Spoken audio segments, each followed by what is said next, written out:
Արդեն գնահատականի մասով իրեն սպասեցնել չկա։ Ես եմ շնորհակալ։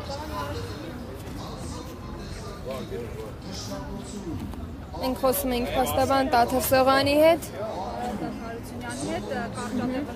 հայտարարվել։ Պարոն Հարությունյան, հենց ձեր միջնորդությունն է պատճառ դարձել, որ նիստը շարունակվի դռնփակ ռեժիմում։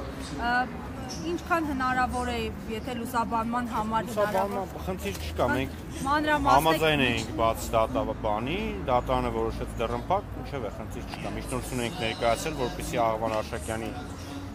տնային կալանք խափանման միջոցը փոխվի վարչական հսկողության առանց սահմանափակումների, որպեսզի էլեկտրոնային սարք չլինի ոտքին։ Գիտեք, բոլորը Աղվան Արշակյանը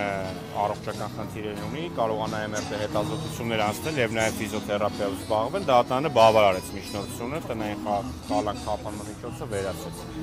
Նաեւ ուզում եմ այս առումով ընդգծել, որ հանրային մեղադրանքի կողմը ներկայացնող դատախազներն էլ այդ առումով առարկություն կներկայացրեցին այսպես։ դատական նիստը դռնբաց ռեժիմով է շարունակվել։ Չի շարունակվելու, որովհետև եւս մեկ այլ միջնորդություն կա այլ պաշտպանի կողմից, այլ մեղադրյալի մասով, որը էլի